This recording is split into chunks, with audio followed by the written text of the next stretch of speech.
Some time ago, I was talking to someone and they were telling me about their retirement policy, and it seemed very interesting. They were saying that for retirement, they were going to bet on the lottery. And by putting $1 in each day, or however much money, a little amount, by the time they get old, surely they'll have won something, right? And I kind of laughed, like, what if you lose every time? Like, the statistics are so low, you'll end up with nothing. And it just seemed laughable. And some ideas are like that. We hear an idea or a proposition that seems out of this world, and we might laugh a little and think, like, that's gonna ever happen. But sometimes we can do this, not just with people's ideas or propositions, but with God's. And more often than we might think.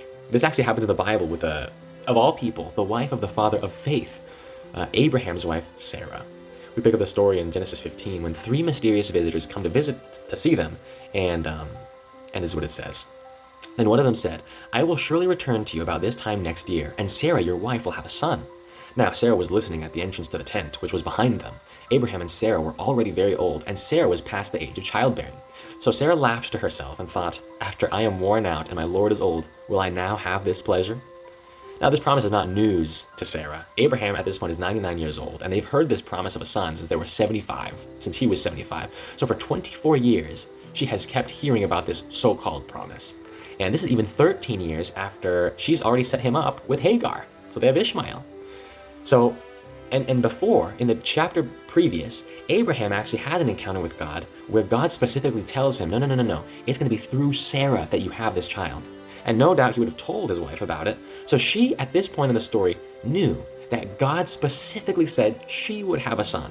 And she knew it was from God. But still, she laughs. And that's not like because she thinks something's so funny. It's because she doesn't believe it. It's impossible. Have you ever laughed at one of God's promises? Have you ever been praying for something for a long time, waiting on God, and seemingly there's no answer? Maybe you've been waiting 24 years or several years or months for something.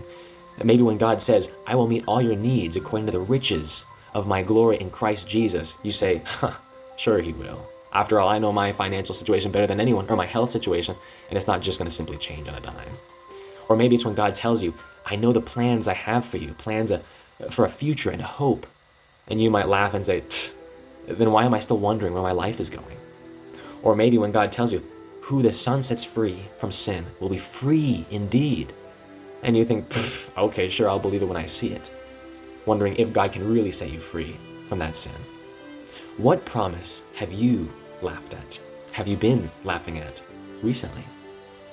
Have you been like Sarah, wondering, okay, God, is this actually going to happen? Is he really going to guide me? Is he really going to answer my prayer when I seek him with all my heart? In the next verses, the story says this. Then the Lord said to Abraham, "Why did Sarah laugh and say, 'Will I really have a child now that I'm old?' Is anything too hard for the Lord? I will return to you at the appointed time next year, and Sarah will have a son." Listen to the word of the Lord. Nothing is too hard for the Lord. Even if you've been waiting for 24 years for a promise, keep trusting in him. The blessing might be around the corner. In any case, his promise is sure, and he will sustain you and fulfill his promise when you wait on him.